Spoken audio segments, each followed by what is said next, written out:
Mau apa kamu di sini miskin? Gak pantas di sini. Mending pulang aja kau. Saya tidak mau pulang. Pergi sekarang juga. Baik, saya pergi.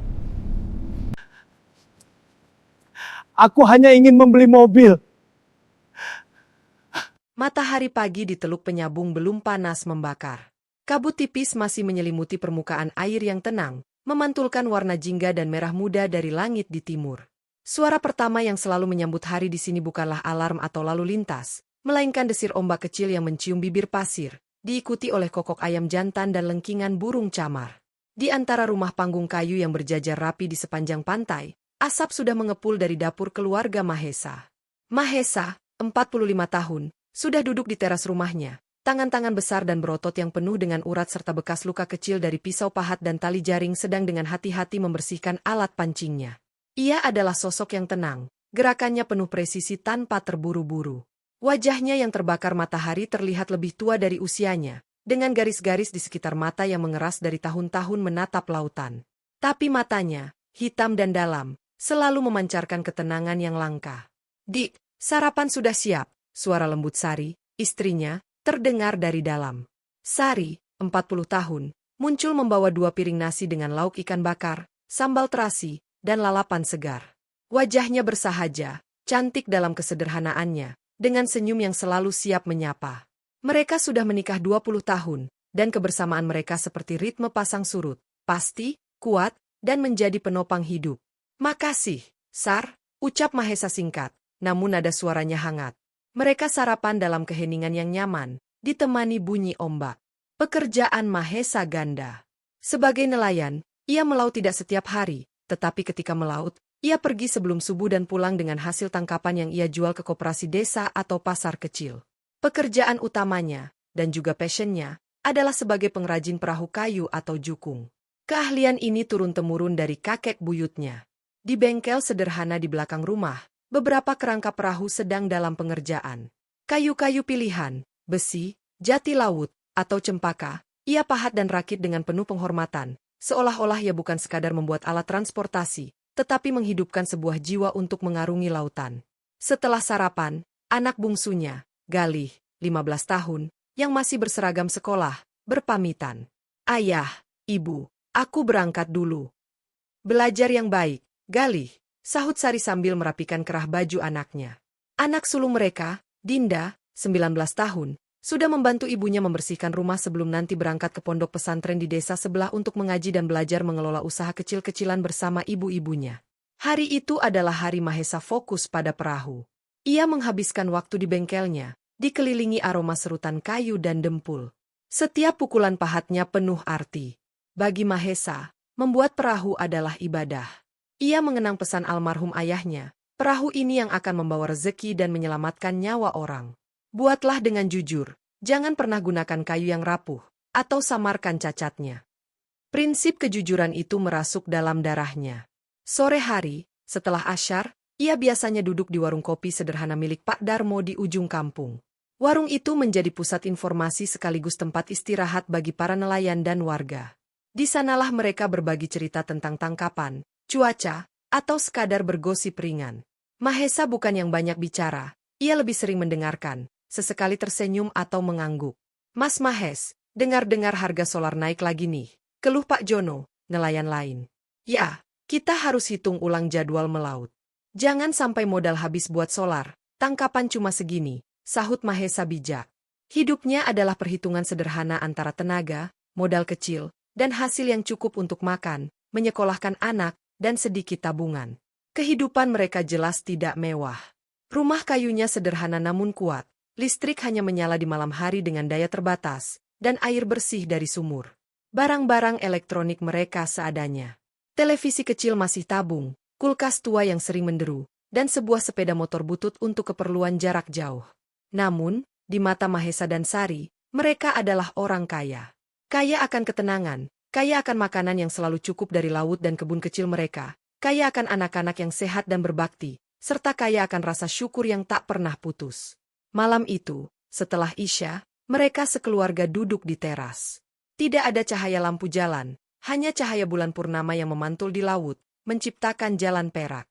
Galih sedang mengerjakan PR, Sementara Dinda bercerita tentang ide usaha keripik pisang dari ibu-ibu pengajian. Mahesa memandangi laut. Pikirannya terkadang melayang pada kakeknya, orang yang ia kenal hanya dari foto dan cerita ayahnya. Kakeknya merantau ketika ayah Mahesa masih kecil, jarang pulang, dan meninggal di kota. Hubungan mereka renggang. Ayah Mahesa sendiri, seorang nelayan tulen, seolah tak ingin banyak berurusan dengan dunia luar kakeknya yang dianggap berbeda. Warisan yang ditinggalkan kakeknya untuk ayahnya hanya sebuah peti kayu berisi beberapa buku dan alat-alat ukir tua, yang sekarang ada di bengkel Mahesa. Tidak lebih. Pemandangan yang tak pernah bosan. Yah, gumam Sari, duduk di sampingnya. Tak pernah. Laut ini seperti ibu. Kadang memberi dengan murah hati, kadang menguji dengan keras. Tapi kita harus selalu hormat, jawab Mahesa dalam-dalam. Ia memegang tangan istrinya, kulit mereka sama-sama kasar, tetapi kehangatannya nyata. Hidup Mahesa adalah sebuah mozaik dari rutinitas yang penuh makna. Bangun pagi, bekerja dengan tangan, bersyukur atas makanan, mendidik anak dengan keteladanan, dan tidur dengan tenang. Dunianya kecil, namun ia merasa lengkap. Ia tidak mengenal dunia Lamborghini, showroom ber-AC, atau kehidupan metropolitan yang serba cepat. Kekayaan baginya terasa di hembusan angin laut, di tawa anak-anaknya, di kayu soli di tangannya, dan di mata Sari yang selalu memancarkan penerimaan dan cinta tanpa syarat. Babak pertama kehidupan Mahesa ini adalah fondasi yang kokoh. Ia adalah pohon beringin yang akarnya menghujam dalam ke tanah kampung halamannya. Semua nilai-nilai yang dianutnya, kerja keras, kejujuran, kesederhanaan, dan keluarga, akan diuji dan menjadi kontras yang tajam dengan dunia yang sebentar lagi akan ia masuki. Di sini, ia adalah raja dari dunianya yang kecil dan bermartabat, sama sekali tidak menyadari bahwa takdir sudah menyiapkan sebuah tikungan yang akan mengubah segalanya, bukan tentang siapa dirinya, tetapi tentang bagaimana dunia melihatnya. 2 minggu setelah hari yang tenang itu, suasana Teluk Penyabung masih seperti biasa. Pagi itu, Mahesa sedang menyelesaikan bagian lunas perahu untuk nelayan muda di kampungnya, ketika sebuah mobil berwarna hitam, sebuah Toyota Kijang Innova yang sangat bersih dan terawat, perlahan melintasi jalan tanah berdebu di pinggir kampung. Kehadirannya langsung menarik perhatian. Anak-anak kecil berhenti bermain, ibu-ibu di depan rumah memandang penasaran, bahkan beberapa nelayan yang sedang memperbaiki jalan mengangkat kepala. Mobil itu akhirnya berhenti tepat di depan warung kopi Pak Darmo. Dari dalamnya keluar seorang pria sekitar 50-an, berkacamata, berambut rapi dengan beberapa uban, mengenakan kemeja lengan pendek yang licin dan celana kain. Penampilannya berteriak, orang kota. Ia melihat sekeliling, lalu mendekati Pak Darmo yang sedang membersihkan meja. Maaf, Pak. Saya mencari Bapak Mahesa. Dikatakan tinggal di sekitar sini, ujar pria itu dengan bahasa Indonesia yang formal, terdengar asing di telinga warga yang biasa berbahasa daerah. Pak Darmo mengernyit. Mahesa? Mahesa yang pengrajin perahu. Ia memandang pria itu dari ujung kepala ke kaki. Iya, rumahnya di ujung, yang ada bengkel kayunya. Itu, ia menunjuk ke arah rumah panggung Mahesa yang terlihat dari warungnya. Terima kasih banyak, Pak. Pria itu berjalan pelan, menghindari genangan air dan ayam-ayam yang berkeliaran. Tatapan warga mengikutinya. Di bengkel, Mahesa mendengar suara langkah di atas papan kayu terasnya. Ia membalikkan badan, pahat masih di tangannya. Bapak Mahesa? Tanya pria itu dengan sopan. Saya. Ada yang bisa saya bantu? Jawab Mahesa, berdiri. Ia menyeka keringat di dahinya dengan lengan bajunya yang compang-camping. Nama saya Bambang Sutanto, SH, seorang pengacara dari Jakarta, ujar pria itu sambil mengulurkan tangan dan menyodorkan kartu nama. Mahesa melihat tangannya yang penuh debu dan serbuk kayu, lalu mengusapkannya ke celana sebelum menjabat tangan yang halus itu. Saya membawa kabar penting mengenai almarhum kakek Bapak, Tuan Surya Wirawan. Mahesa terdiam sejenak. Nama itu seperti berasal dari dunia lain. Kakek Surya. Ia hanya ingat foto hitam putih seorang lelaki tegap dengan peci, dan cerita-cerita samar dari ayahnya bahwa kakeknya merantau ke Sumatera dan berhasil. Ayahnya sendiri, yang meninggal 5 tahun lalu, jarang sekali membicarakan sang kakek. Hubungan mereka dingin, penuh kesunyian. Kakek saya? Dia meninggal bertahun-tahun yang lalu, kata Mahesa, bingung. Betul, Pak. Beliau meninggal 12 tahun lalu. Namun, proses hukum terkait kekayaan dan wasiat beliau baru saja mencapai penyelesaian akhir setelah melalui beberapa perselisihan di antara ahli waris lainnya. Dan nama Bapak, sebagai cucu langsung dari garis ayah, tercantum sebagai salah satu penerima manfaat utama. Mahesa mengajak Pak Bambang duduk di bangku panjang di teras.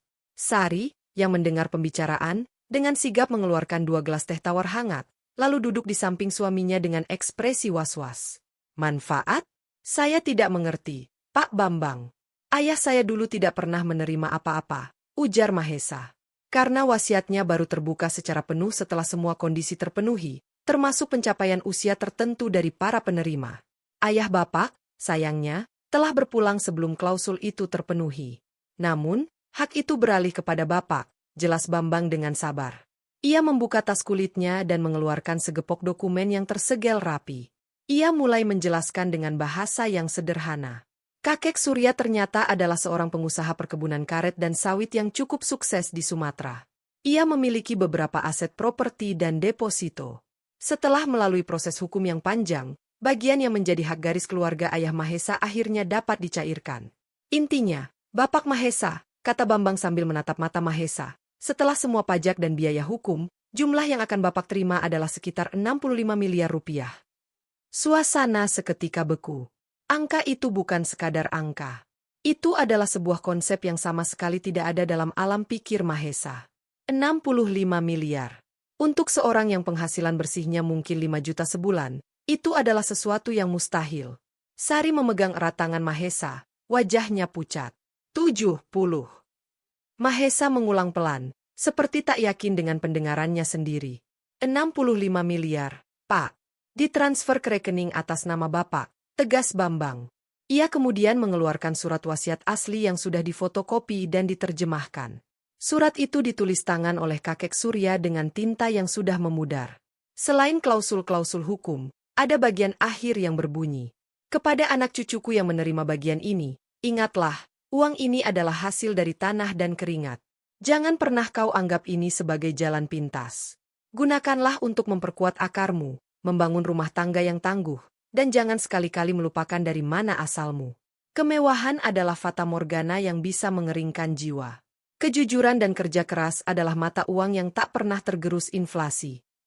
Air mata tanpa sadar menggenang di mata Mahesa saat membaca pesan itu.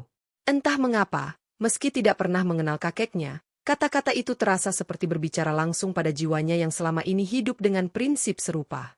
Proses administrasi berlanjut. Bambang membutuhkan tanda tangan Mahesa di banyak dokumen. Ia juga membantu Mahesa membuka rekening bank Premier di kota kabupaten, sesuatu yang membuat petugas bank terkejut saat melihat angka setoran pertamanya. Seluruh proses itu memakan waktu beberapa hari. Selama itu, Mahesa seperti berjalan dalam mimpi. Ia tetap pergi ke bengkel, tetap memahat, tetapi pikirannya melayang-layang. Kabar tentang Mahesa dapat harta warisan menyebar cepat seperti kebakaran di ladang ilalang. Reaksi warga beragam. Ada yang ikut senang, banyak yang iri dan mulai bergosip. Pasti dia bakal pindah ke kota, hidupnya bakal berubah total, dia tak akan lagi ingat kita. Mahesa mendengar semua itu, dan itu membuatnya tidak nyaman. Suatu malam, di bawah cahaya lampu neon yang redup di ruang tamu mereka, Mahesa dan Sari berbicara berdua. Sar, apa yang harus kita lakukan dengan semua ini? Tanya Mahesa, suaranya penuh keraguan. Istirahat dulu, Dik. Jangan terburu-buru, jawab Sari, selalu menjadi suar ketenangan. Uang itu dari kakekmu. Dia bilang jangan lupa asal-usul. Kita dari sini. Hidup kita sudah bahagia. Tapi, bukankah kita bisa membangun rumah yang lebih baik? Atau menyekolahkan Galih dan Dinda sampai tinggi, ujar Mahesa. Bisa. Tapi itu nanti. Sekarang, coba kamu pikir, apa yang benar-benar kamu inginkan? Bukan karena butuh, tapi karena mimpi. Sari menatap suaminya. Pertanyaan itu sederhana, namun dalam. Mimpi. Mahesa terdiam. Selama hidupnya, mimpinya adalah membuat perahu terbaik, melihat anaknya sukses dengan caranya sendiri, dan menua dengan tenang di samping Sari. Uang banyak tidak pernah menjadi bagian dari mimpinya. Namun, tiba-tiba, sebuah memori lama muncul. Ia ingat ketika masih kecil, sekitar umur 8 tahun, ayahnya pernah membawanya ke kota kabupaten untuk mengurus sesuatu. Di jalan protokol, ia melihat sebuah mobil yang sangat rendah, berwarna merah menyala, dan bentuknya seperti pesawat luar angkasa. Ia terpana. Seorang pria dengan kemeja putih bersih keluar dari mobil itu, dan berjalan masuk ke sebuah gedung megah. Saat itu, ayahnya menarik tangannya dan berkata, "Itu mobil orang kaya. Nak, jangan lama-lama lihat, nanti kita diusir." Rasa kagum dan sedikit tersinggung itu melekat dalam benaknya. Bukan soal mobilnya, tapi pada perlakuan kita dan mereka itu. Ia diam-diam berpikir, suatu hari nanti. Tapi suatu hari itu kabur, tertutup oleh realitas kehidupan sebagai nelayan. Ada satu hal, Sar, kata Mahesa perlahan, mata menerawang. Dulu, waktu kecil, aku pernah lihat mobil yang bentuknya aneh, seperti kumbang yang gesit. Aku pernah bilang dalam hati, nanti kalau aku sudah besar dan punya uang, aku akan naik mobil seperti itu sekali saja. Cuma sekali. Agar tahu rasanya. Sari tersenyum kecil. Mobil impian. Bukan impian. Hanya rasa penasaran. Penasaran rasanya duduk di dalamnya. Penasaran melihat orang-orang yang biasa memandang kita sebelah mata, kalau tiba-tiba kita yang punya barang mereka. Ucapan terakhirnya keluar tanpa disadari. Sari memahaminya. Mereka sering mengalami perlakuan sedikit direndahkan saat ke kota, oleh pelayan toko atau petugas administrasi yang melihat penampilan mereka yang sederhana. "Kamu ingin beli mobil mahal?" tanya Sari, tidak menghakimi. "Kalau kita beli, kita tetap kita, kan, Sar? Kita tidak akan jadi sombong?" tanya Mahesa, seperti anak kecil yang meminta izin. "Kamu sudah menjawab sendiri, Dik. Yang beli mobilnya nanti siapa? Mahesa si pengrajin perahu, atau Mahesa si jutawan baru?" Sari menatapnya dalam-dalam. Yang penting di sini, ia menunjuk dada Mahesa, tidak berubah. Percakapan itu menjadi titik balik. Mahesa memutuskan. Ia akan membeli satu hal yang benar-benar tidak praktis, tidak perlu, tapi akan memuaskan rasa penasaran masa kecilnya dan sekaligus menjadi semacam eksperimen sosial baginya. Ia ingin membuktikan pada dirinya sendiri bahwa uang tidak mengubahnya, dan juga, dalam diam, ingin melihat bagaimana dunia bereaksi. Tapi caranya akan luar biasa. Ia menolak saran Bambang untuk datang dengan jas rapi dan kartu kertas. "Saya akan datang seperti saya sehari-hari," katanya pada Bambang yang kebingungan. Bahkan, untuk membawa uang muka, ia punya ide yang lebih unik. Ia pergi ke pasar loak, membeli karung goni bekas yang biasa untuk mengangkut ikan asin. "Ini simbol," bisiknya pada Sari. "Uang ini dari kakek yang dulu merantau. Aku bawa dengan karung, seperti membawa hasil laut. Hasil dari tanah dan keringatnya." Ia menyiapkan sejumlah uang tunai dalam pecahan besar, sekitar 5 miliar, untuk dibawa dalam karung itu. Sebuah tindakan yang di mata orang waras adalah gila dan sangat berbahaya. Tapi bagi Mahesa, itu adalah pernyataan. Sebuah pernyataan tentang identitas, tentang ironi, dan tentang niatnya yang murni. Ia membeli mobil bukan untuk pamer, tetapi untuk memenuhi sebuah janji kecil pada anak kecil dalam dirinya, dan mungkin, untuk mengajari sebuah pelajaran kecil pada dunia. Keputusan untuk membeli mobil mewah dengan cara yang tak lazim itu bukanlah sebuah keputusan impulsif bagi Mahesa. Ia merenungkannya selama seminggu penuh, sambil tetap melanjutkan pekerjaannya memahat perahu. Setiap bunyi pahat mengenai kayu seolah menemani irama pikirannya yang dalam. Ia bukanlah orang yang gegabah. Bahkan, niat, membeli mobil mewah, itu sendiri bagi dirinya bukanlah tujuan akhir, melainkan sebuah batu ujian. Bambang Sutanto, sang pengacara, hampir melompat dari kursinya ketika Mahesa menyampaikan rencananya. "Maaf, Pak Mahesa, apakah Bapak serius?" tanya Bambang dengan suara ditekan, matanya berkedip-kedip di balik kacamatanya. "Membawa uang tunai dalam jumlah segitu dengan karung? Itu sangat berisiko. Bisa mengundang maling, bahaya. Lagi pula, di showroom mobil mewah, mereka lebih terbiasa dengan transfer bank atau cek manajer. Penampilan Bapak juga maaf, sebaiknya disesuaikan. Mereka adalah dunia yang sangat berbeda." Mahesa mendengarkan dengan tenang, duduk di teras rumahnya sambil memandang ke laut. "Itulah intinya, Pak Bambang," jawabnya perlahan. "Saya ingin melihat dunia yang berbeda, itu dengan mata saya sendiri. Saya ingin datang sebagai diri saya, Mahesa si pengrajin perahu dari Teluk Penyabung, bukan sebagai seorang tuan besar berkemeja yang menyamar. Kalau uang itu bisa mengubah siapa saya, lalu apa gunanya? Tapi soal keamanan, saya akan atur," potong Mahesa dengan lembut namun tegas. Ada keteguhan dalam nada suaranya yang membuat Bambang akhirnya menghela napas, menggeleng-geleng, tetapi memilih menghormati keputusan kliennya yang unik ini.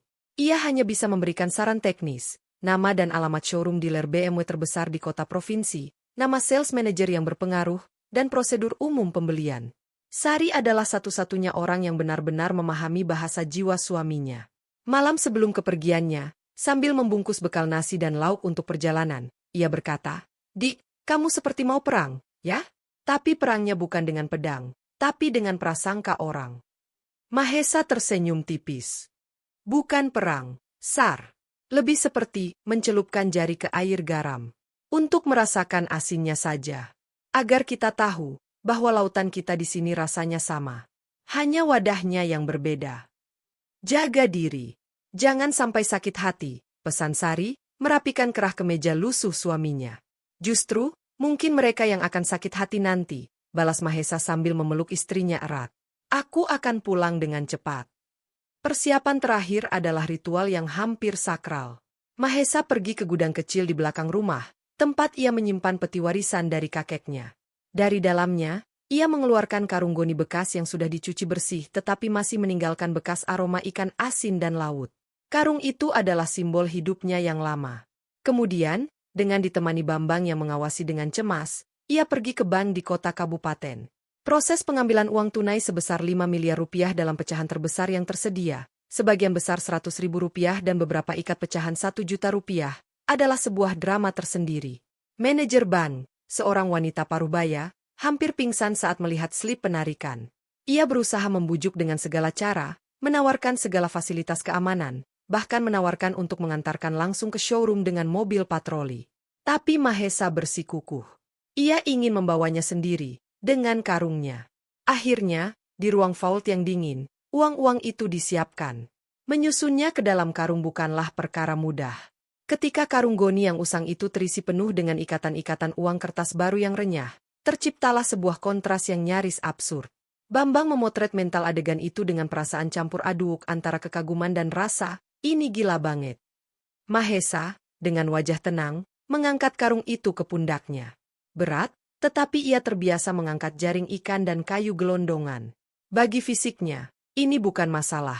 "Selamat jalan, Pak Mahesa." Semoga lancar," ucap Bambang, masih tidak yakin. "Terima kasih, Pak Bambang. Jaga Sari dan keluarga saya kalau ada apa-apa," kata Mahesa sebelum masuk ke mobil sewaan yang telah Bambang siapkan, sebuah Toyota Avanza biasa. Ia menolak menggunakan mobil mewah. "Harus konsisten," katanya. Perjalanan menuju kota provinsi memakan waktu 6 jam. Sepanjang jalan, Mahesa duduk di samping sopir sewaan, karung berada di pangkuannya. Ia tidak gelisah. Pemandangan berubah dari garis pantai menjadi perkebunan, lalu perbukitan, dan akhirnya memasuki gerbang kota dengan gedung-gedung tinggi. Suara, bau, dan energi kota itu menyerang indranya. Ia merasa seperti ikan yang dicemplungkan ke akuarium yang penuh dengan spesies asing. Namun, di tengah semua itu, karung di pangkuannya memberinya rasa aman yang aneh. Itu adalah bagian dari dunianya, jangkar identitasnya. Mobil Avanza yang sederhana itu melaju pelan di antara lalu lintas padat, melewati mal-mal megah dan restoran berkilauan. Showroom BMW yang menjadi tujuannya terletak di kawasan bisnis elit. Bangunannya modern, semua kaca, dengan lampu sorot yang membuatnya berkilauan bahkan di siang hari. Di depan, terparkir beberapa mobil mewah yang mengilap seperti perhiasan raksasa. Sopir sewaan memarkir mobil agak jauh, di pinggir jalan. "Ini dia, Pak," katanya dengan nada sedikit tak percaya bahwa penumpangnya dengan karung goni ini akan masuk ke tempat seperti itu. "Tunggu di sini. Saya tidak akan lama," ujar Mahesa. Ia mengangkat karung ke pundaknya, mengatur napas, dan melangkah keluar. Hari itu panas. Ia mengenakan kemeja katun lengan panjang yang sudah pudar dan bolong halus di siku, celana jeans tua yang sudah tipis, serta sepatu kets bututnya yang penuh noda. Rambutnya hanya disisir biasa, masih ada sedikit serbuk kayu yang menempel. Ia adalah sebuah gambar yang salah tempat, sebuah noda di kanvas yang terlalu sempurna. Dengan langkah mantap yang biasa ia gunakan saat menuruni perahu ke laut, Mahesa menyeberang jalan dan mendekati pintu kaca geser otomatis showroom tersebut. Dari dalam, terlihat interior yang dingin, terang benderang, dengan lantai marmer yang berkilauan. Beberapa mobil sport dan SUV mewah dipajang seperti patung di museum. Beberapa orang berpenampilan necis, baik calon pembeli maupun sales, sedang berbincang dengan suara rendah. Saat pintu kaca itu terbuka dengan desis halus, Hembusan udara dingin AC menyambutnya, bersama dengan aroma parfum mewah dan aroma kulit jok mobil baru. Semua mata, hampir serentak, tertuju padanya. Ada seorang resepsionis muda dan cantik di meja depan. Senyum profesionalnya sempat membeku selama sedetik sebelum kembali terpampang, tetapi matanya menyorotkan tanda tanya dan sedikit panik. Di sebelah kanan, dua sales pria muda berjas sedang mendampingi sebuah keluarga. Mereka melirik ke arah Mahesa dan saling bertukar pandan, salah satunya mengedipkan mata penuh arti. Seorang wanita dengan tas branded mahal mengangkat alis, memandang Mahesa dari ujung kepala ke kaki, lalu memalingkan muka sambil sedikit mendesah, seolah kehadirannya mencemari udara. Mahesa merasakan semua pandangan itu. Ia merasakan jarak yang tiba-tiba terbentang antara dirinya dan lingkungan itu. Tapi ia tidak gentar. Di dalam dirinya, ada ketenangan lautan saat sebelum badai. Ia berjalan mendekati resepsionis. "Selamat siang, Mbak. Saya ingin melihat mobil," ucapnya dengan sopan. Bahasa Indonesianya terdengar kental dengan logat daerah. "Selamat siang, Pak," jawab resepsionis itu, ragu. Ada keperluan khusus? Atau cuma lihat-lihat? Ia tidak berniat kasar, tetapi asumsinya jelas. Orang seperti ini pasti hanya ingin foto-foto atau memenuhi rasa penasaran, bukan pembeli serius. "Saya tertarik dengan mobil sport yang biru itu," ujar Mahesa, menunjuk ke arah BMW i8 yang dipajang di tengah ruangan, terkena sorotan lampu spot, tubuhnya yang low dan futuristik seperti kapal luar angkasa yang mendarat. Mobil itu memancarkan aura mahal dan eksklusif. Resepsionis itu semakin bingung. "Oh, BMW i8 itu, Pak. Itu harganya khusus. Biar saya panggilkan salesnya ya." Ia segera menekan intercom, berbisik pelan. Matanya masih melirik karung di pundak Mahesa dengan curiga. Apakah itu berisi barang dagangan? Atau sampah? Tak lama kemudian, dari ruang dalam, muncul seorang pria sekitar pertengahan 30-an. Ia tinggi, berpenampilan sangat rapi dengan setelan jas abu-abu yang pas di badan, rambut tersisir rapi, dan senyum yang terlatih namun tidak menyentuh matanya. Namanya Ardi, sales manager. Ia sudah diberi brief singkat oleh resepsionis. "Ada bapak-bapak dari kampung, mau lihat i8. Ardi menghampiri Mahesa. Senyumnya tetap terpampang, namun sorot matanya melakukan scanning cepat, dari sepatu lusuh, celana jeans, kemeja compang-camping, hingga karung goni di pundak. Dalam sekejap, penilaian profesionalnya selesai, bukan target market. Kemungkinan besar pengangguran, pengemis, atau paling banter pedagang kecil yang ingin merasakan suasana mewah.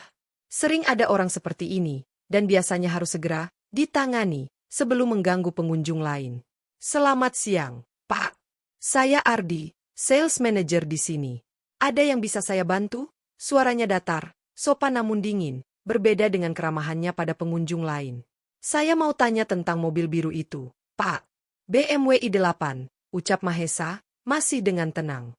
"Oh, yang itu," ujar Ardi, tidak mengajaknya mendekat, malah sedikit menghalangi pandangan. "Itu BMW i8, Pak. Mobil hybrid sport. Harganya di atas 4 miliar. Spesifikasinya sangat tinggi. Mungkin Bapak lebih tertarik melihat model yang lain? Kami ada beberapa unit bekas yang lebih terjangkau di area luar." Ia melambaikan tangan ke arah pintu belakang, mengisyaratkan, "Luar, di sini berarti tempat yang lebih rendah kelasnya."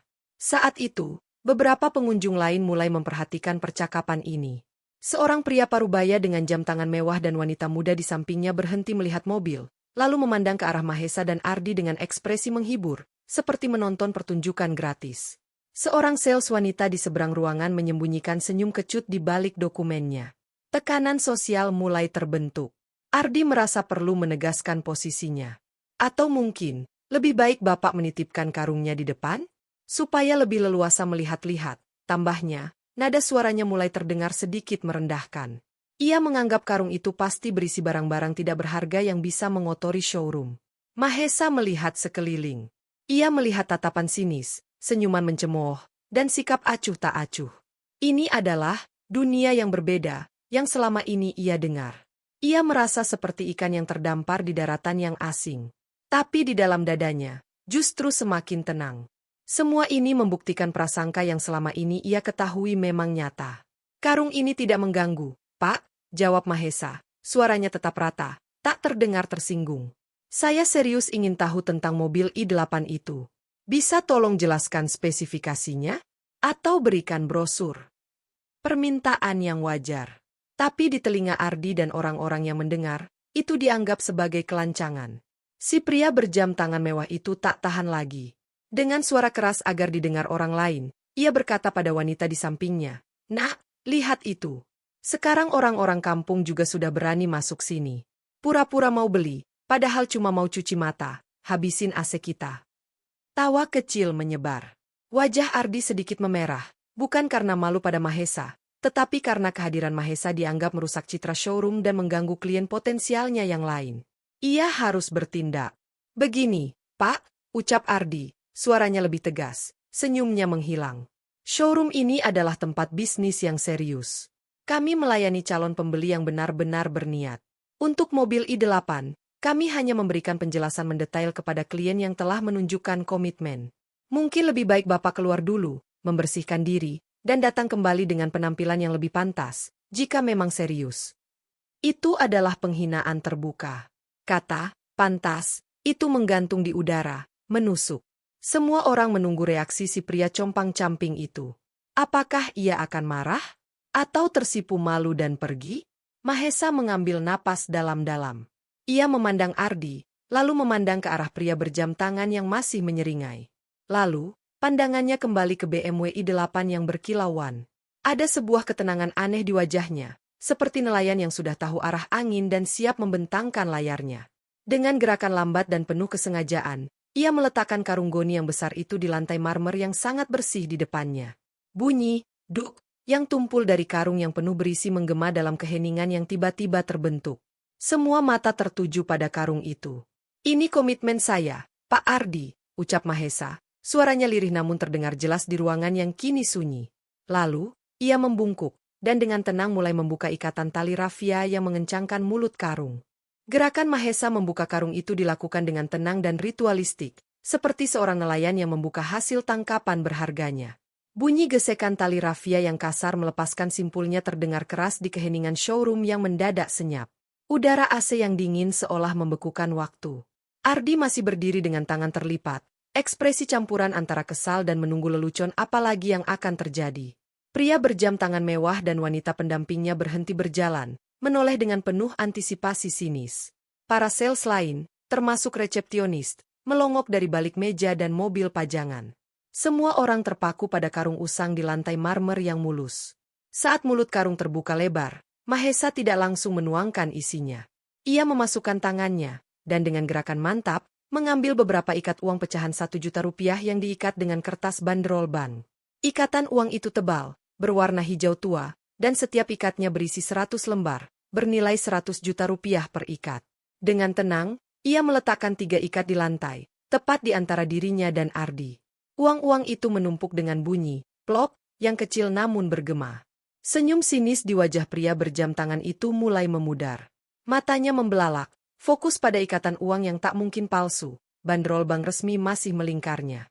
Ardi masih berusaha mempertahankan sikap merendahkan, tapi otot di pipinya berkedut. "Masih kurang jelas komitmen saya?" tanya Mahesa dengan suara datar, mata menatap langsung ke Ardi. Lalu, tanpa menunggu jawaban, ia membungkuk lagi, kali ini menggunakan kedua tangan untuk mengangkat sebagian isi karung. Dengan gerakan seperti menuangkan beras dari karung, ia menumpahkan sebagian isi karung ke lantai marmer. Gemerisik. Itulah satu-satunya suara yang memenuhi ruangan. Ratusan, bahkan ribuan, lembar uang kertas pecahan 100.000 rupiah dan ikatan-ikatan pecahan jutaan membanjiri lantai, menyebar seperti air bah yang berwarna merah dan hijau.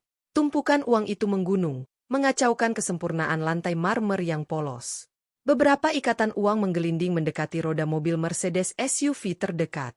Ada beberapa bungkusan uang dalam plastik klip bank yang belum dibuka, masing-masing mungkin berisi 500 juta atau 1 miliar. Pemandangan itu begitu tidak nyata, begitu kontras dengan penampilan Mahesa, sehingga untuk beberapa detik, tidak ada yang bereaksi. Mereka seperti patung lilin, mata terpaku pada gunungan kekayaan yang tiba-tiba muncul dari karung pengemis. Wajah Ardi adalah yang pertama berubah total. Darah seolah surut dari wajahnya, meninggalkan warna pucat pasi.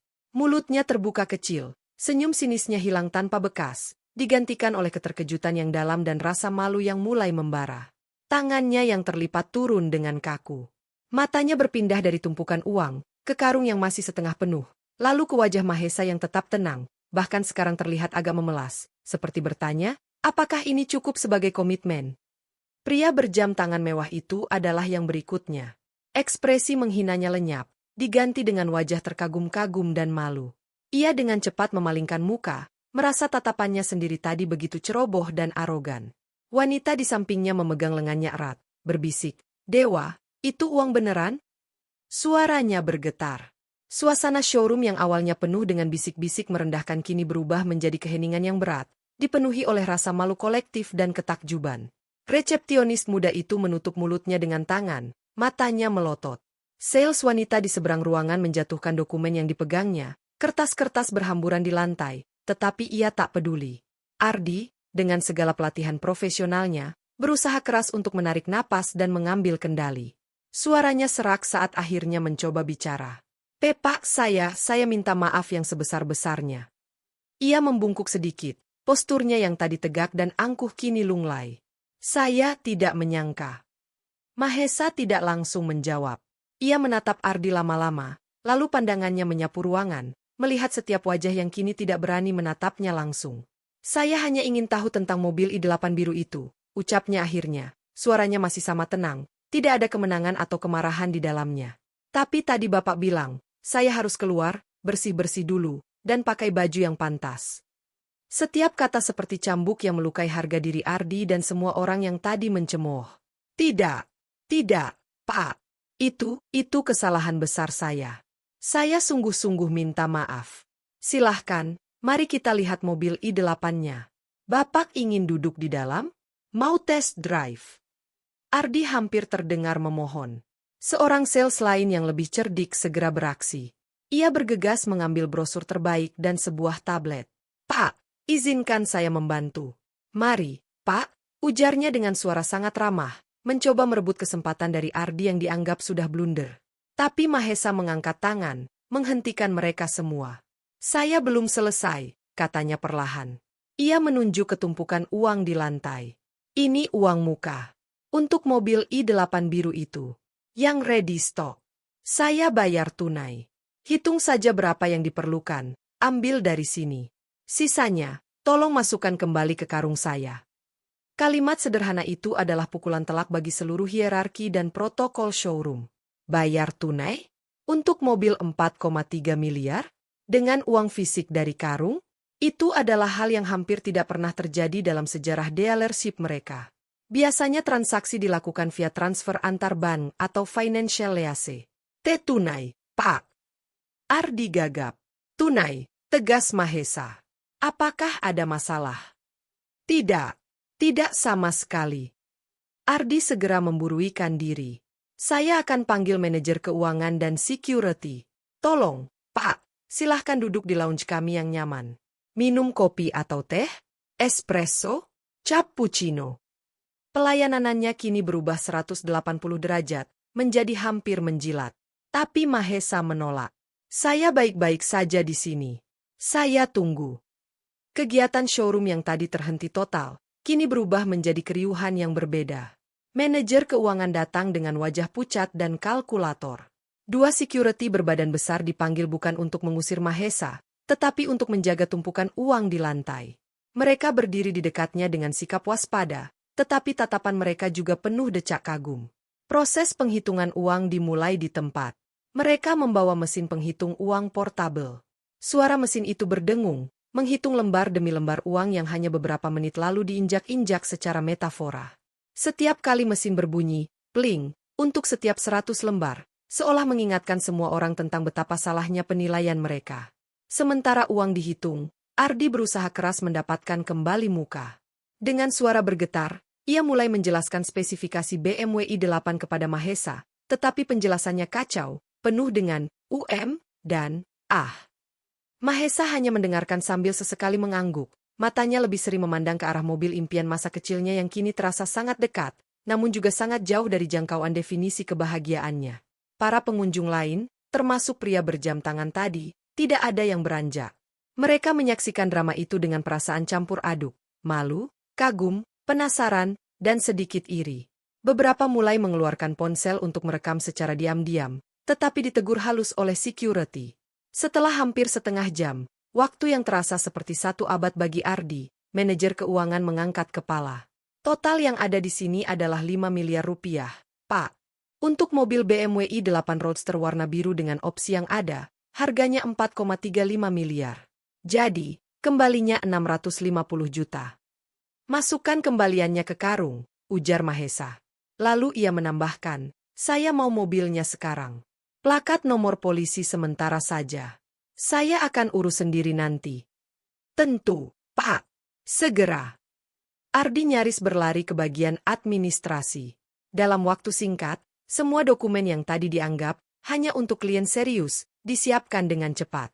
Mahesa hanya perlu menandatangani. Ia melakukannya dengan tanda tangan sederhana dan cakar ayam, sangat berbeda dengan cap dan materai yang biasa ada di dokumen semacam itu. Ketika kunci mobil i8 biru itu akhirnya diserahkan dengan upacara kecil, yang terasa sangat ironis bagi semua staf, Mahesa menerimanya dengan anggukan biasa. Ia tidak terlihat gembira luar biasa. Hanya ada kepuasan kecil di sudut matanya. Sebelum pergi, ia mendekati Ardi yang masih berdiri kaku. Ardi menunduk, bersiap mendengar omelan atau nasihat. Pak Ardi, ucap Mahesa, suaranya rendah sehingga hanya mereka berdua yang mendengar. Saya tidak marah pada Anda. Tapi hari ini, saya harap Anda ingat. Nelayan yang bawa karung pun bisa membeli mobil ini. Penjual bakso di pinggir jalan mungkin punya deposito lebih besar dari bos Anda. Penampilan, ia menepuk-nepuk bajunya yang compang-camping, hanyalah kulit. Isinya, ia menunjuk kepalanya dan dadanya. Itu yang tidak bisa Anda lihat dengan mata biasa. Ardi hanya bisa mengangguk, lidahnya keluh. Rasa malunya begitu dalam hingga ia merasa ingin menghilang. Dengan karung yang kini lebih ringan berisi sisa uang digantungkan di pundaknya, Mahesa berjalan menuju BMW i8 yang pintarnya sudah terbuka otomatis oleh sales. Kontras antara dirinya yang compang-camping dengan interior mewah mobil sport itu kembali menciptakan pemandangan yang tak terlupakan. Ia memasukkan karungnya ke bagasi depan, lalu duduk di jok pengemudi yang melekat pada tubuh. Dengan suara halus mesin hybrid yang dinyalakan, BMW i8 biru itu perlahan meluncur keluar dari showroom, meninggalkan keheningan dan pelajaran mahal bagi setiap orang di dalamnya. Pintu kaca tertutup. Showroom kembali sunyi. Tapi suasana di dalamnya telah berubah selamanya. Mereka semua baru saja menyaksikan sebuah keajaiban sekaligus penghinaan terbesar pada prasangka mereka sendiri. Dan di lantai marmer, meski uangnya sudah disingkirkan, seolah masih ada bekas gemerisik yang terus bergema di telinga mereka. BMW i8 biru metalik itu meluncur pelan di jalanan kota, mesin listriknya hampir tak bersuara. Di dalam kokpit futuristik yang penuh dengan layar dan bahan-bahan mewah, Mahesa duduk dengan kaku. Tangannya mencengkeram setir kulit yang halus, jari-jarinya yang kasar dan penuh kapas terasa asing menyentuh permukaannya. Aroma baru mobil, campuran kulit, plastik premium, dan udara yang disaring, memenuhi hidungnya, menggantikan aroma laut, kayu, dan minyak tanah yang ia hirup sepanjang hidup. Ia mengikuti arahan GPS menuju jalan tol keluar kota. Setiap lampu lalu lintas adalah sebuah pertunjukan. Orang-orang di mobil sebelah, pejalan kaki, penjaga toko, semua menoleh, melongo, atau mengangkat ponsel untuk memotret.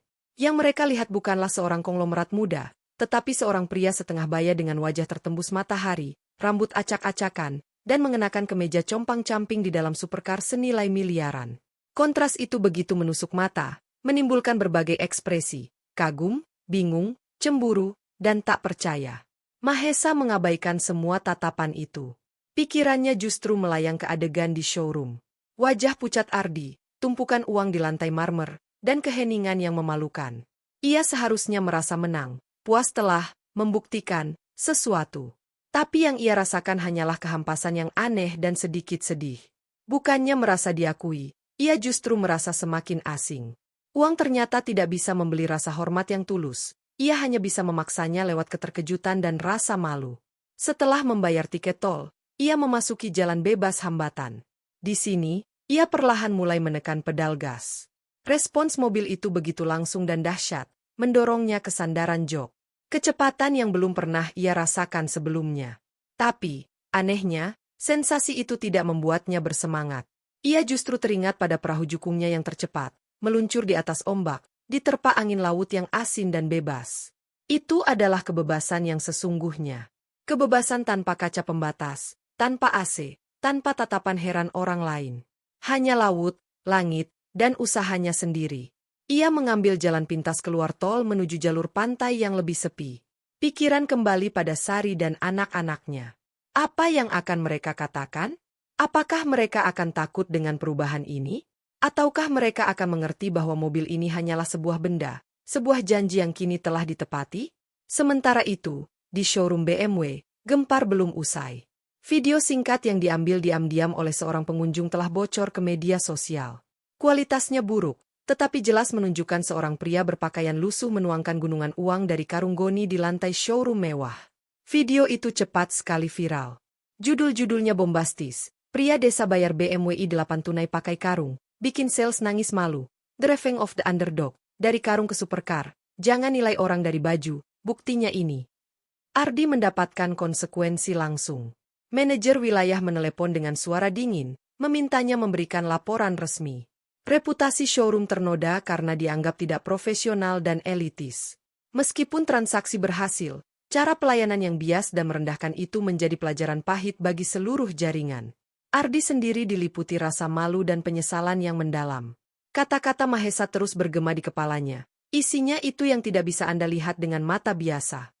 Untuk pertama kalinya dalam karirnya yang penuh dengan target penjualan dan citra, ia merenungkan makna menjadi seorang sales yang sesungguhnya, melayani manusia, bukan hanya menilai potensi transaksi. Pria berjam tangan mewah yang bernama Hendra itu, pulang dengan perasaan hampa. Ia adalah pengusaha properti yang sukses, selalu percaya bahwa penampilan adalah segalanya. Tapi kejadian tadi menghancurkannya. Ia bahkan membatalkan rencana pembelian mobil Mercedes yang sudah hampir diputuskan. Ia merasa dirinya, dan seluruh dunianya yang penuh penilaian materi, telah dipermalukan oleh kebenaran yang sederhana namun brutal. Perjalanan Mahesa memakan waktu lebih lama dari perkiraan karena ia beberapa kali berhenti. Bukan untuk pamer, tetapi karena mobil itu menarik terlalu banyak perhatian di pom bensin dan warung kecil. Di sebuah warung kopi pinggir jalan, saat ia turun untuk membeli air mineral, sekelompok anak muda langsung mengerumuni mobilnya. "Wih, i8. Siapa yang bawa, Om?" tanya seorang di antaranya. Mahesa, yang sedang membayar air mineral, hanya menunjuk dirinya sendiri. "Om? Beneran? Joki ya? Atasannya di mana?" "Sendiri," jawab Mahesa singkat. Ia masuk kembali ke mobil dan pergi, meninggalkan decak kagum dan spekulasi. Ia menyadari sesuatu, mobil ini bukan miliknya. Bukan dalam arti kepemilikan dokumen, tetapi dalam arti identitas. Ini adalah sebuah benda asing yang melekat padanya, seperti karang yang menempel pada lambung perahu.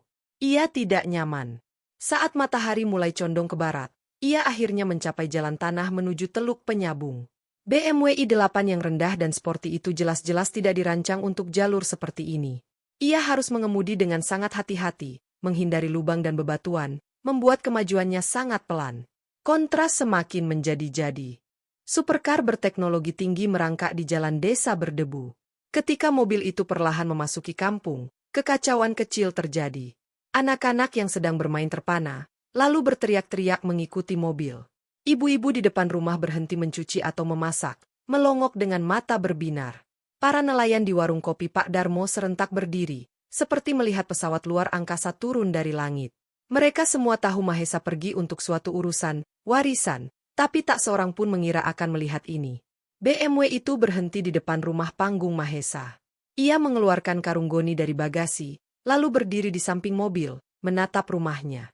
Sari keluar dari dalam rumah, diikuti Galih dan Dinda yang sudah pulang. Ketiga wajah itu memancarkan berbagai ekspresi, syok, bingung, sedikit takut, dan akhirnya, saat melihat wajah tenang Mahesa, sedikit lega. "Ayah, itu mobil?" Galih tak bisa menyelesaikan kalimatnya. "Kau beli, Dik?" tanya Sari, suaranya berbisik. "Iya, Sar. Janji yang waktu kecil," jawab Mahesa, tersenyum kecil. "Ini dia." Tetangga mulai berkerumun. Pertanyaan berhamburan. "Berapa harganya, Mas Mahes? Beneran punya lu? Itu uang warisannya habis buat ini." Ada nada kagum, tapi juga ada bisik-bisik yang bernada lain. "Mubazir, sombong sekarang, lupa daratan." Mahesa mendengar semuanya. Ia mengajak keluarganya masuk ke dalam rumah, meninggalkan kerumunan yang mengagumi, dan mungkin mengkritik, mobil barunya. Di ruang tamu sederhana, ia meletakkan karung berisi sisa uang. Ini sisa uangnya, Sar. Lebih dari cukup untuk bangun rumah, sekolah anak-anak, dan bantu orang-orang sini. Tapi kamu beli mobil itu, ucap Sari, bukan menuduh, hanya bertanya. Untuk menepati janji pada diri sendiri. Dan untuk membuktikan sesuatu pada dunia, kata Mahesa. Lalu ia menceritakan semua yang terjadi di showroom. Cibiran, penghinaan, karung yang dibuka, dan keheningan yang menyusul. Tapi setelah itu, yang aku rasakan bukan senang, Sar. Aku malah sedih. Sedih karena ternyata, untuk dianggap, orang harus menunjukkan tumpukan uang dulu. Sedih karena mereka tidak bisa melihat Mahesa si pengrajin perahu. Mereka hanya melihat baju compang-camping. Dinda, yang mendengarkan cerita ayahnya, memeluknya. Ayah sudah membuktikan pada mereka. Yah, ayah hebat. Tidak, Dinda. Ayah tidak hebat. Ayah hanya kebetulan dapat warisan. Yang hebat itu mereka yang tetap dihormati meski tidak punya apa-apa. Seperti kakekmu dulu, jawab Mahesa bijak. Malam itu, setelah kerumunan bubar, Mahesa keluar sendirian. Ia duduk di tangga rumah, memandang BMW i8 yang terparkir tidak karuan di depan rumah kayunya. Mobil itu berkilauan diterangi lampu penerangan jalan desa yang redup, seperti sebuah artefak alien yang tersesat. Pak Darmo, tetangganya yang tua, menghampiri. Ia duduk di samping Mahesa tanpa berkata-kata dulu, menyalakan rokok kreteknya. Akhirnya beli juga mobil mewah, Mahes, ucap Pak Darmo akhirnya. Bukan beli, Pak Darm. Tapi, menukar. Menukar sebagian warisan dengan pelajaran, jawab Mahesa. Loh, pelajaran apa? Bahwa harga diri kita seharusnya tidak dijual, meski dengan harga 4 miliar, ucap Mahesa, suaranya terdengar filosofis. Aku tadi merasa menang, tapi sekaligus kalah. Menang karena bisa beli mobil itu. Kalah karena harus pakai uang untuk membeli pengakuan yang seharusnya datang dengan sendirinya. Pak Darmo mengangguk pelan, memahami. Orang di sini juga sudah mulai bicara. Mahes, ada yang iri, ada yang kagum, ada yang bilang kamu bakal pindah ke kota. Aku tidak akan pindah, Pak Darm. Bengkel perahu tetap akan buka besok pagi. Aku tetap Mahesa yang sama. Cuma sekarang, ada mobil aneh terparkir di depan rumah, kata Mahesa sambil tersenyum. Keesokan harinya, kata-katanya terbukti. Pukul 6 pagi, ia sudah berada di bengkelnya, memakai baju kerja yang sama compang-camping, menyiapkan pahat dan parang. BMW i8 masih terparkir di tempat yang sama, sudah agak berdebu. Ia tidak mencucinya. Ia membiarkannya seperti bagian dari landscape, perlahan-lahan kehilangan kilaunya, menyatu dengan kehidupan sederhana di sekitarnya. Ketika seorang tetangga meminta tolong mengantar anaknya yang sakit ke puskesmas karena motornya rusak, Mahesa tanpa pikir panjang berkata, pakai mobil biru itu saja. Kunci ada di dalam. Tetangganya itu terkejut, takut, tapi akhirnya mengemudikan BMW i8 untuk pertama kalinya dalam hidupnya, bukan untuk pamer, tetapi untuk keperluan yang sangat mendesak dan manusiawi. Berita tentang orang desa yang bayar BMW pakai karung, perlahan mereda di internet, digantikan oleh sensasi lain. Tapi di Teluk Penyabung, dan di benak Ardi serta beberapa orang di showroom, pelajaran dari pria berkarung itu tidak akan pernah terlupakan. Mahesa telah kembali ke akarnya, membawa serta sebuah benda mahal yang kini lebih berfungsi sebagai pengingat akan sebuah eksperimen sosial, sebuah janji masa kecil, dan sebuah kebenaran abadi, bahwa nilai seseorang tidak pernah terletak pada apa yang ia kenakan atau kendarai, tetapi pada apa yang ia pahat dalam kehidupannya dan pada hati orang-orang di sekitarnya. Mobil itu tetap ada, tetapi Mahesa telah kembali menjadi diri sendiri. Dan dalam kepulangannya itu, ia menemukan muara yang sebenarnya, bukan pada pujian atau kekaguman dunia, tetapi pada penerimaan diri dan kebahagiaan sederhana yang telah ia miliki sejak awal. Waktu berlalu dengan irama yang tak berubah di Teluk Penyabung. 3 bulan telah lewat sejak BMW i8 biru metalik itu menjadi penghuni tetap di depan rumah panggung kayu keluarga Mahesa. Awan musim hujan mulai menggantung di cakrawala, membawa angin yang lebih kencang dan udara yang lebih lembab. Mobil itu kini sudah tidak lagi mengilap. Debu jalan tanah dan percikan air asin dari laut yang kadang terbawa angin telah menyelimuti badinya dengan lapisan kusam. Beberapa anak kecil kadang menulis, "Cuci aku," dengan jari mereka di bagian kap mesin. Mahesa tidak pernah mencucinya dengan detail. Sesekali, jika hujan turun deras, itulah cuci mobil alaminya. Bagi warga kampung yang sudah mulai terbiasa, mobil itu bukan lagi sebuah keajaiban, tetapi lebih seperti sebuah patung aneh, sebuah monumen dari dunia lain yang entah bagaimana mendarat di antara mereka. Tapi hidup Mahesa itu tetap berjalan pada relnya yang lama. Subuh, ia sudah bangun, sholat, lalu ke bengkel. Sebuah perahu jukung baru untuk nelayan muda, Rudy, sedang dalam pengerjaan akhir. Kayu cempaka yang ia pilih beraroma wangi, seratnya indah. Setiap pahatan pada lunas, setiap pasak yang ia masukkan, dilakukan dengan kesabaran dan keahlian yang sama seperti sebelum warisan. Tangannya masih sama berotot dan penuh urat, masih sama telitinya. Perubahan terbesar justru bukan pada Mahesa, tetapi pada sekelilingnya dan pada mobil itu sendiri. BMW i8 yang dirancang untuk melesat di autobahn atau jalanan mulus kota besar, kini telah mengalami metamorfosis fungsinya yang tak terduga. Suatu pagi, Bu Siti, istri nelayan yang sedang hamil tua, merasakan kontraksi. Butuh segera ke bidan di desa sebelah, tetapi jalanan becek setelah hujan semalam, dan satu-satunya mobil desa, sebuah pick-up tua, mogok. Suaminya, dengan wajah panik, datang ke rumah Mahesa. "Mas Mahes, tolong istri saya." Tanpa bertanya panjang, Mahesa mengambil kunci mobil. "Bawa ke I8. Itu lebih rendah, tapi jalan perlahan saja. Hati-hati." Rudy dan beberapa pemuda lain dengan sigap membantu membawa Bu Siti yang kesakitan ke kursi penumpang BMW i8. Mereka menggelar plastik dan kain di jok kulitnya. Mobil sport rendah itu dengan susah payah melintasi jalan berlumpur, dipandu oleh suami Bu Siti yang gemetaran. Ia sampai ke bidan tepat waktu. Bu Siti melahirkan dengan selamat, bayi laki-laki sehat. Keesokan harinya, suaminya datang dengan membawa bungkusan nasi dan lauk sebagai ucapan terima kasih. "Mobilnya ada noda sedikit, Mas Mahes." "Maaf." "Itu tidak apa-apa. Tanda kehidupan," jawab Mahesa sambil tersenyum. Noda di jok itu tidak ia bersihkan. Itu menjadi kenangan pertama dari banyak kenangan hidup yang akan tertinggal di mobil mewah itu. Kisah lain terjadi ketika seorang turis asing tersesat dan mobil sewaannya mogok di pinggir kampung. Dengan bahasa isyarat dan sedikit bahasa Inggris pasaran, Mahesa mengerti si turis butuh ke bandara. Ia mengantarnya dengan BMW i8. Si turis, seorang fotografer dari Jerman, terpesona bukan pada mobilnya, tetapi pada kontras antara pengemudi yang sederhana dan bijaksana dengan kendaraannya yang mewah.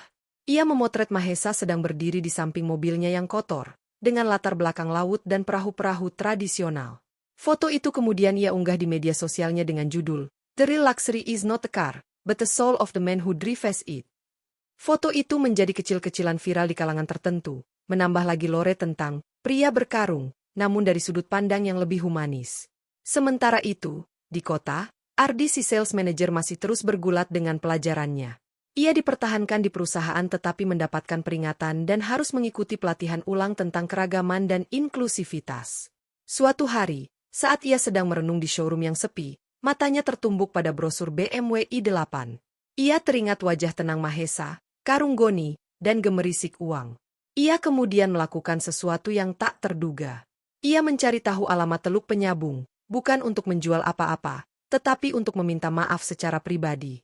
Dorongan itu aneh, tapi ia merasa perlu menutup lingkaran itu untuk dirinya sendiri. Akhir pekan itu, Ardi menyewa sebuah SUV dan menempuh perjalanan ke kampung nelayan. Ia parkir di dekat warung kopi Pak Darmo dan bertanya tentang rumah Mahesa.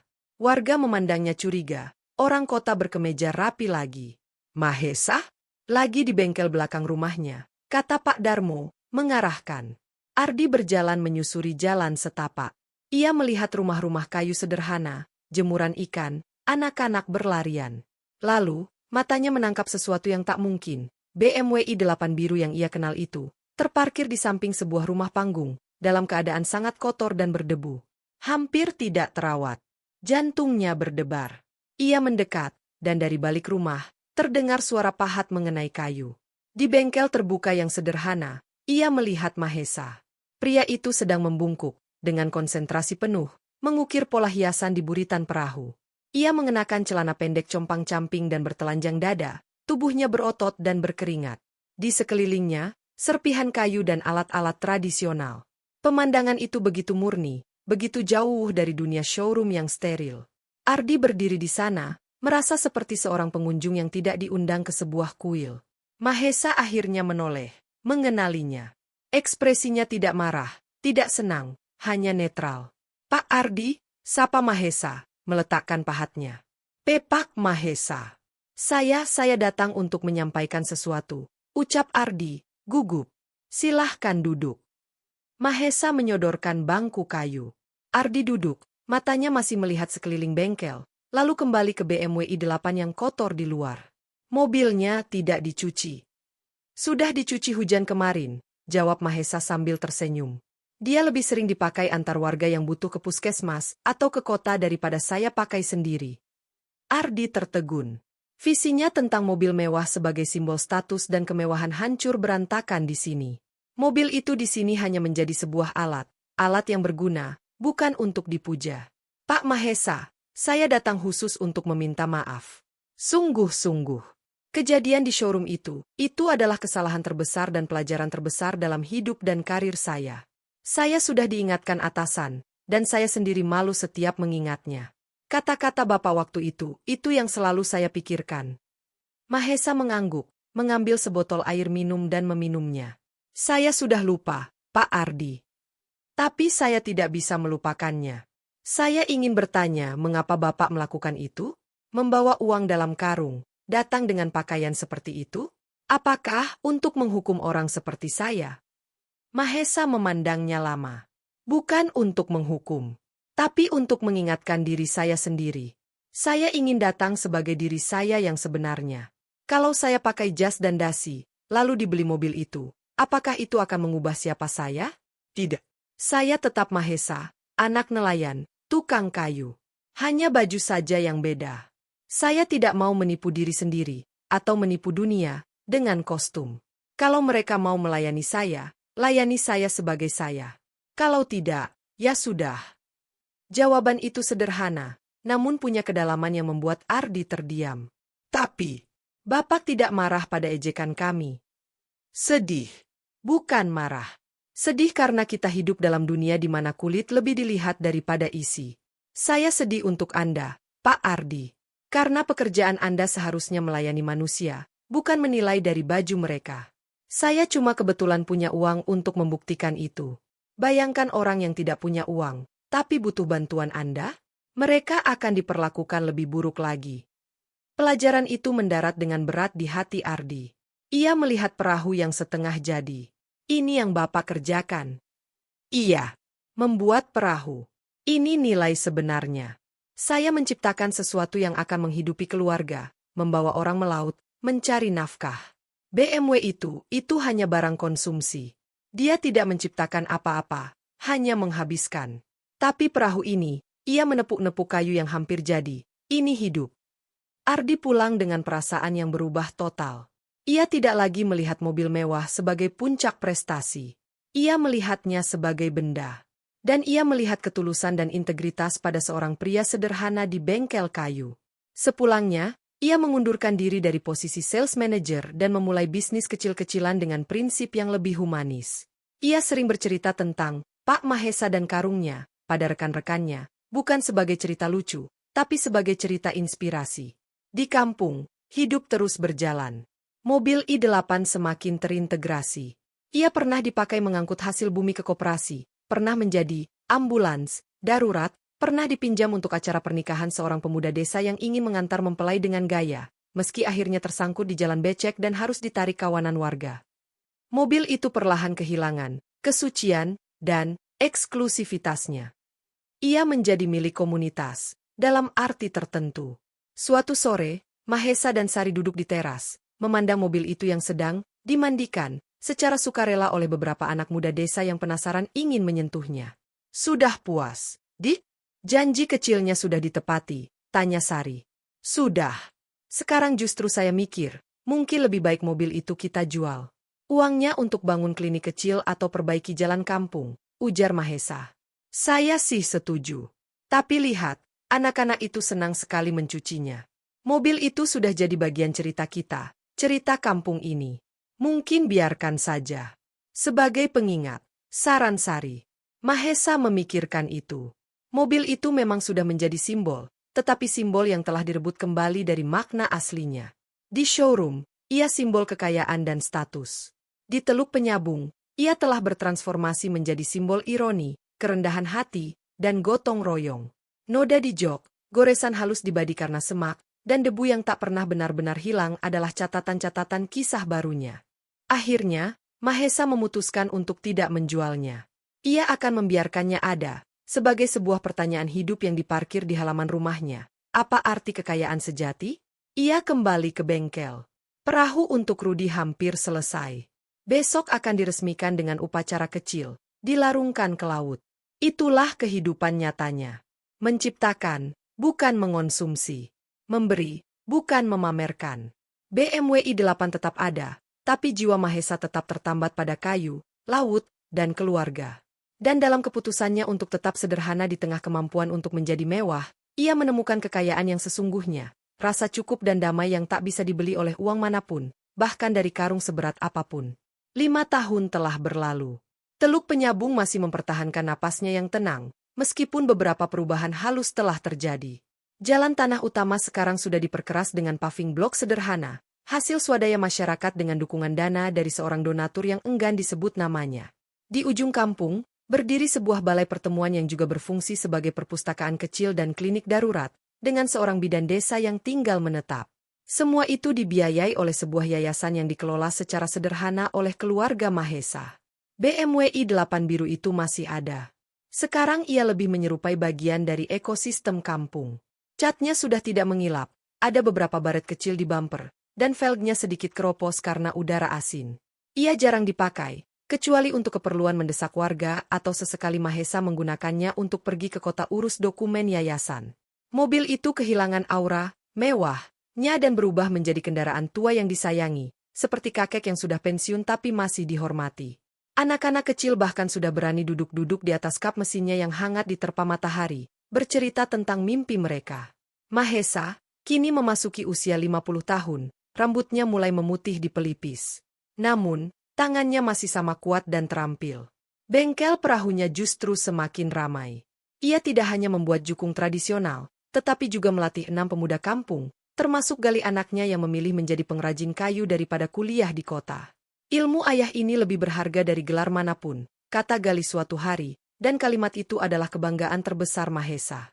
Sari masih menjadi penopang yang tak tergoyahkan. Mereka bersama-sama mengelola yayasan yang secara diam-diam membantu pendidikan anak-anak nelayan, memberikan bantuan modal usaha kecil, dan merawat orang-orang jompo di kampung. Uang warisan itu tidak habis untuk mobil mewah.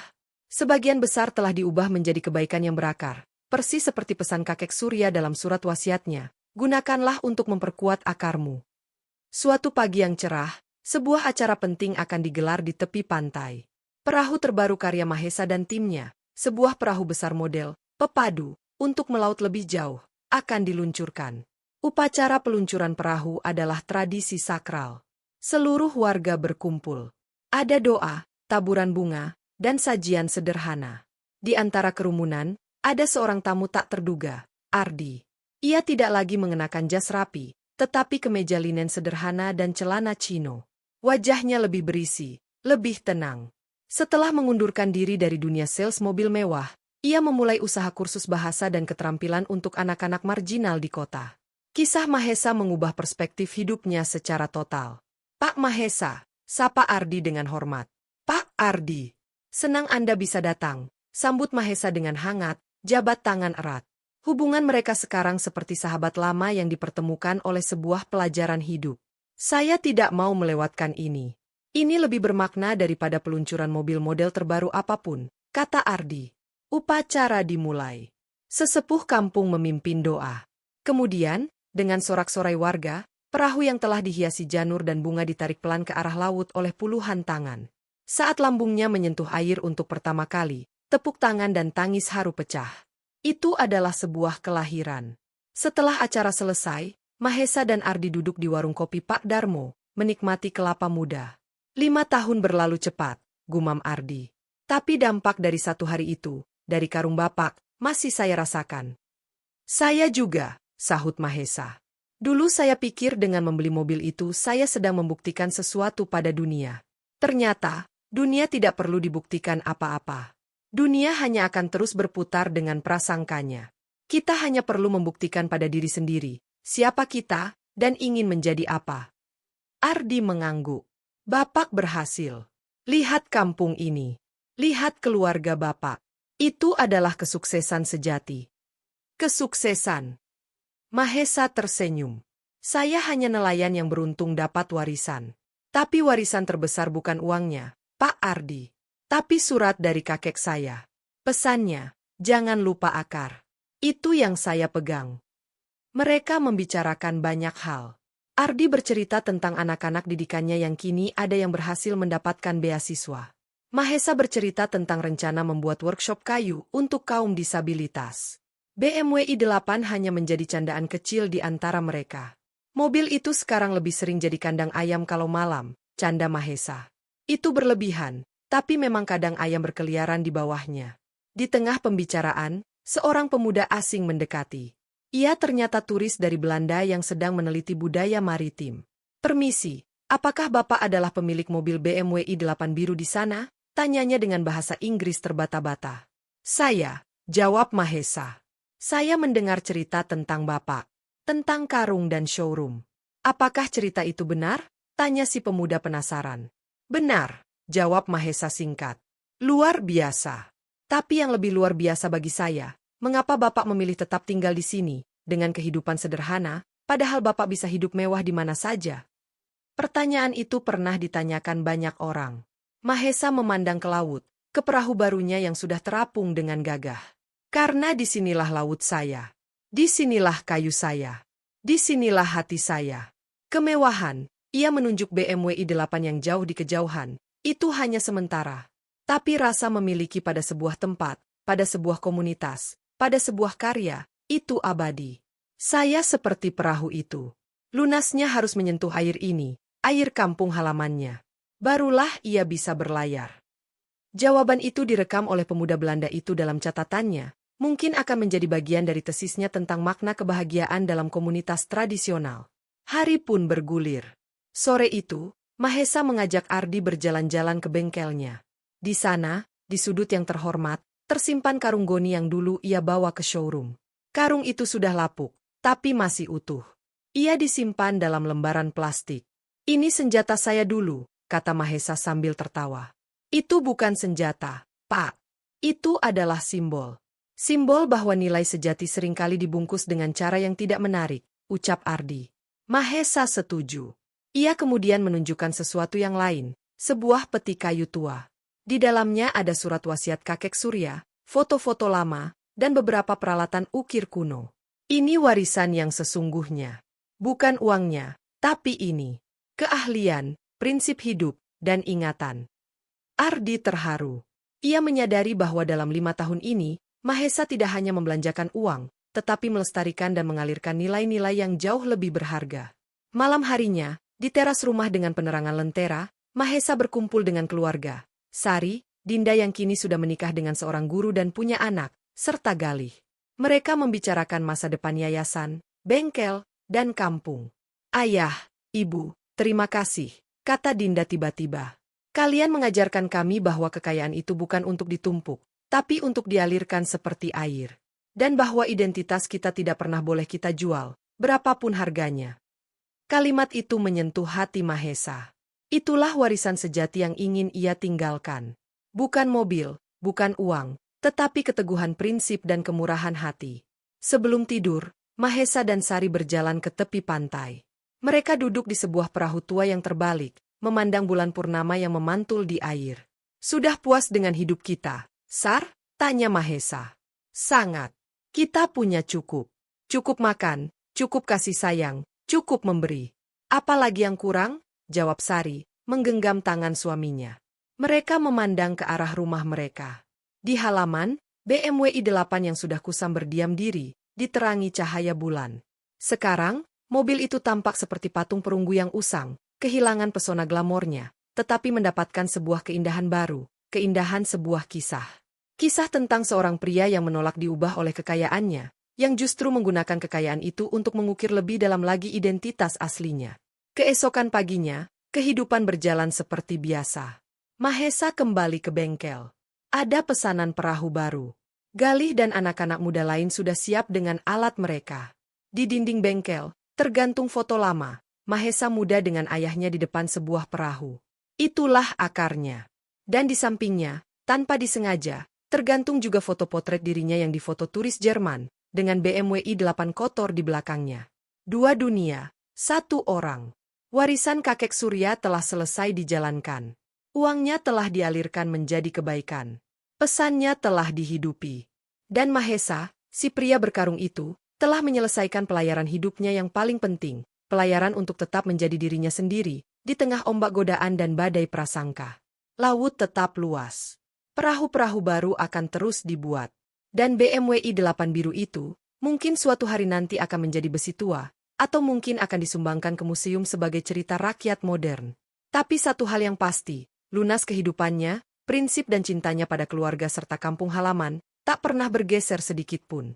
Itulah kekayaan sejati yang tak ternilai harganya, yang tak bisa dimasukkan ke dalam karung manapun, kecuali karung hati yang bersyukur.